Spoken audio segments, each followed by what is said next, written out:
Hello guys, अस्सलाम वालेकुम, welcome to my channel. आज मैं जिस वीडियो पे रिएक्शन करने जा रहा हूँ उसका टाइटल है पाकिस्तान इंडिया पार्टीशन 1947। देखते हैं इस वीडियो में हमें क्या बताया गया, कैसे इसमें हमने अंग्रेज़ों से जो अपने आज़ादी ली थी हम इंडियन ने, कि फिर इसमें क्या हुआ था।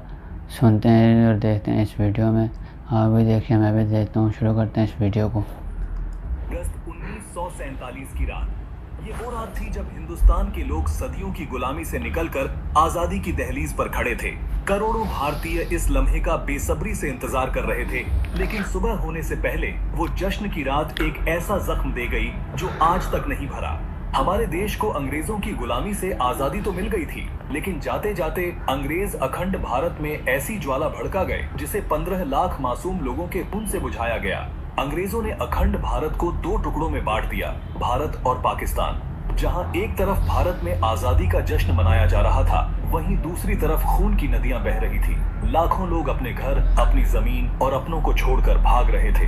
दोस्तों, आज के इस वीडियो में हम आपको भारत के इतिहास में 77 साल पीछे ले जाएंगे और आजाद भारत की कुछ ऐसी तस्वीरें दिखाएंगे जिन्हें देख आपके रोंगटे खड़े हो जाएंगे और आपकी आंखों में आंसू आ जाएंगे।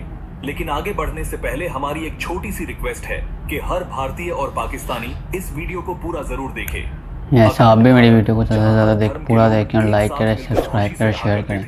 जहां सन 1857 में आजादी की लड़ाई हिंदू और मुस्लिम दोनों धर्म के क्रांतिकारी लोग एक साथ मिलकर लड़ रहे थे, लेकिन अंग्रेजों की नीति थी डिवाइड एंड रूल, यानी वो जो अभी भी चल रहा है, जो अभी फलस्तीन और उनके मुल्कों में चला रहे हैं। अंग्रेजों ने उनके बीच फूट डालने की कोशिश शुरू कर दी। जैसे हिंदुओं और मुस्लिमों को अलग अलग नौकरियां दी, उनके लिए अलग अलग स्कूल बनाए और धार्मिक मुद्दों को हवा दी। अंग्रेजों ने छोटी छोटी बातों को बढ़ा चढ़ाकर दोनों समुदायों में नफरत का बीज बो दिया था। वो हिंदुओं और मुस्लिमों को एक दूसरे के खिलाफ भड़काते रहे। धीरे धीरे ये नफरत इतनी गहरी हो गई कि बात बंटवारे तक पहुंच गई। लेकिन हैरानी की बात ये थी कि हिंदुस्तान के दो टुकड़े करने की जिम्मेदारी सिरिल रैडक्लिफ नाम के जिस ब्रिटिश जज को दी गई थी, भारत में रहना तो दूर, उसने कभी भारत का दौरा तक नहीं किया था। उन्हें सिर्फ 6 हफ्तों में ये तय करना था कि कौन सी जमीन भारत की होगी और कौन सी पाकिस्तान की। रैडक्लिफ ने नक्शे पर ऐसी लकीरें खींची थीं जिसने पंजाब और बंगाल को 2 हिस्सों में बांट दिया। ये लकीरें इतनी जल्दबाजी में खींची गई कि कई गांव, कस्बे और परिवार रातों रात बट गए। लोग सुबह उठे तो पता चला कि उनका घर भारत में है, लेकिन खेत पाकिस्तान में। जिन जगहों पर लोग पीढ़ियों से साथ रह रहे थे, एक ही दिन में वो हिंदुस्तानी से पाकिस्तानी बना दिए गए। ये फैसले ना जमीन को समझकर किए गए, ना लोगों से पूछकर। बस एक अंग्रेज की कलम चली और इतिहास हमेशा के लिए बदल गया। दोस्तों, आजादी के वक्त जब बंटवारा हुआ तो हिंदुस्तान में बारिश का मौसम था। नदियां उफान पर थीं। बाढ़ की वजह से किसानों की फसलें बर्बाद हो चुकी थीं। करीब 2 करोड़ लोग अपने घर छोड़कर इधर से उधर भाग रहे थे।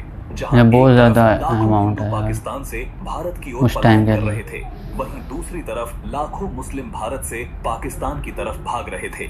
इस वक्त अपनी स्क्रीन पर आप दिल्ली से लाहौर जाने वाली ट्रेन की वीडियो फुटेज देख रहे हैं। लोग ट्रेनों की छतों पर बैठकर सफर करने पर मजबूर थे और जिन्हें ट्रेन नहीं मिल रही थी वो लोग ट्रकों में बैठकर पलायन कर रहे थे। कुछ लोग बैलगाड़ियों का सहारा ले रहे थे तो कुछ परिवार साइकिल पर ही अपना जरूरत का सामान लादकर एक देश से दूसरे देश की तरफ दौड़े चले जा रहे थे।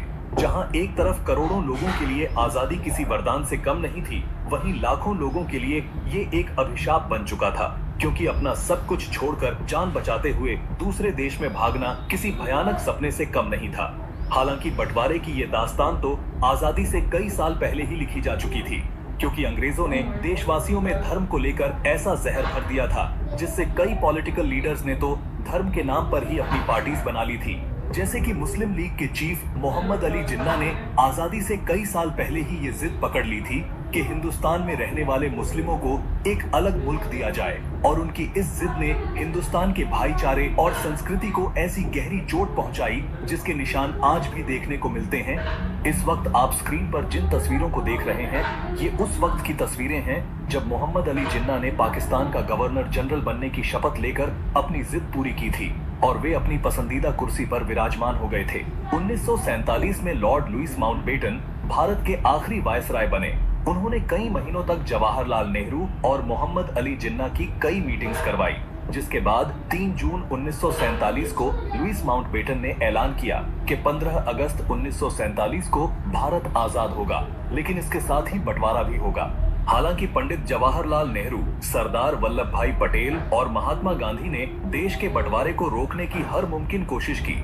उन्होंने मोहम्मद अली जिन्ना को भारत का पहला प्रधानमंत्री बनने तक का ऑफर दे दिया था। कई इतिहासकार बताते हैं कि बंटवारे की खबर से पंडित जी को बहुत बड़ा झटका लगा था। 14 अगस्त की शाम को जब नेहरू जी अपने घर पर इंदिरा गांधी और पद्मा नायडू के साथ आजादी के भाषण की तैयारी कर रहे थे, तभी अचानक फोन की घंटी बजी। नेहरू जी ने जब फोन उठाया तो उन्हें एक दुखद खबर मिली। लाहौर के नए प्रशासन ने हिंदू और सिखों के इलाकों की पानी की सप्लाई काट दी थी, जिसकी वजह से लोग अपने घरों में प्यासे तड़प रहे थे और अगर कोई पानी लेने बाहर निकलता तो उसे मार दिया जाता। देखते ही देखते हिंसा की आग भड़क उठी, जिसने पूरे हिंदुस्तान को अपनी चपेट में ले लिया। पंजाब और बंगाल में सबसे ज्यादा दंगे हुए, लोग एक दूसरे के प्यासे हो गए थे। ये खबर सुनकर नेहरू का चेहरा लाल हो गया, उनकी आंखों में आंसू थे, लेकिन फिर उन्होंने हिम्मत जुटाई और अपने आप को संभालते हुए 14 अगस्त की रात 11:55 पर नेहरू जी संसद के सेंट्रल हॉल में भाषण देना शुरू करते हैं। पंडित जी का ये भाषण सुनने के बाद महात्मा गांधी के नाम का नारा लगाते हुए देशवासियों ने आजादी का शंखनाद बजाया था। लेकिन करोड़ों देशवासियों को क्या पता था कि कुछ इलाकों में देश के लोग इस आजादी की बहुत बड़ी कीमत चुका रहे हैं। इस वक्त आप अपनी स्क्रीन पर जो वीडियो फुटेज देख रहे हैं, ये भारत और पाकिस्तान के रिफ्यूजी कैंप्स की कुछ दुर्लभ वीडियोस हैं। कैसे छोटे छोटे बच्चे नल के आगे एक बाल्टी पानी भरने के लिए लाइन में लगे हुए हैं, जिन्हें उठाकर काफी देर तक चलने के बाद ये उन रिफ्यूजी कैंप्स में पहुंचते हैं जहां इनके रहने के लिए छत तक नहीं है, बस छांव के लिए कुछ फटे हुए टेंट और पेड़ हैं, जहां बैठने की जगह इतनी कम है कि लोग कड़कती धूप में तपती हुई जमीन पर बैठकर अपनी हड्डियों को जला रहे हैं। कुछ बच्चों के पास तो पहनने के लिए कपड़े तक नहीं है। 2 दिन पहले सुख शांति से जीवन व्यतीत करने वाले लोग आज शरणार्थी बन चुके हैं। महिलाएं हाथ जोड़कर अपने परिवार के लिए खाना और रहने की मांग कर रही हैं।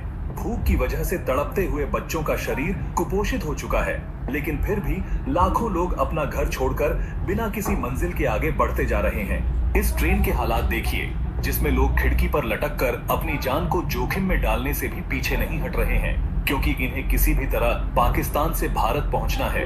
ये तस्वीरें लाहौर की हैं, जहां लोग ट्रेन की पटरियों के पास बैठकर ही खाना पका रहे हैं, ताकि जब ट्रेन आए तो ये लोग जल्दी से ट्रेन में सवार हो सकें। यहाँ खड़ी इस ट्रेन के न सिर्फ ऊपर बल्कि 2 डिब्बों के बीच खाली जगह पर भी लोग खचाखच भरे हुए हैं, जिनके हाथों में अपना कुछ टूटा फूटा सामान और दिल में जिंदा रहने की उम्मीद है। असल में उस वक्त जो कुछ भी हुआ था उसके बारे में सोचकर ही रूह कांप जाती है। दोस्तों, इस फुटेज को देखकर आपकी आंखों में भी आंसू आ जाएंगे। दरअसल ये बेचारे वो लोग हैं जो उस वक्त भूख के कारण तड़प तड़प कर मर गए थे। हाथ में थाली लिए रिफ्यूजी कैंप में हमारे देशवासी पेट भर खाने के लिए लंबी लाइनों में लगे हुए थे, और जब उन्हें खाना मिल रहा था तो उनके चेहरों पर ऐसी मुस्कुराहट दिख रही थी जैसे उन्हें जिंदगी मिल गई हो। लेकिन फिर महात्मा गांधी, पंडित जवाहरलाल नेहरू, सरदार वल्लभ भाई पटेल, लाल बहादुर शास्त्री, डॉक्टर भीमराव अंबेडकर और कई महान नेताओं ने इतने मुश्किल हालातों में भी देश को संभाला, जिसकी बदौलत आज हम भारतीय ब्रिटेन से कई गुना आगे निकल चुके हैं। इस बंटवारे में करीब 2 करोड़ लोगों ने अपना देश छोड़ दिया था और करीब 10 से 15 लाख बेकसूर लोगों की जान चली गई। लेकिन अफसोस की बात यह है कि जिन ब्रिटिशर्स ने हम भारतीयों के साथ इतने घिनौने जुर्म किए, जो भारत के इतिहास में लाल अक्षरों से लिखे गए, लेकिन फिर भी उन्हें बारातियों की तरह विदा किया गया। 28 फरवरी 1948 के दिन जब अंग्रेजों की आखिरी टुकड़ी हमारा देश छोड़कर जा रही थी, तो उन्हें बैंड बाजे के साथ विदा किया गया था, जिसके बाद अंग्रेज मुंबई से अपनी बोट में सवार होकर बड़ी शान से ब्रिटेन का झंडा लहराते हुए हमेशा के लिए वापस लौट गए। लेकिन जाते जाते एक ऐसी चिंगारी छोड़ गए थे जिसकी आग में 10 लाख बेकसूर लोगों की जिंदगियां झुलस गई। किसी के बाप को मार दिया गया, किसी की मां ने तड़प तड़प कर दम तोड़ दिया, किसी का भाई बिछड़ गया तो किसी की बहन पीछे छूट गई। दोस्तों, अगर आप ये वीडियो अभी तक देख रहे हैं और अगर आप भी उन लाखों लोगों के दर्द को दिल से महसूस करते हैं, तो कमेंट बॉक्स में उन्हें श्रद्धांजलि जरूर दें और इस वीडियो को ज्यादा से ज्यादा शेयर कीजिए।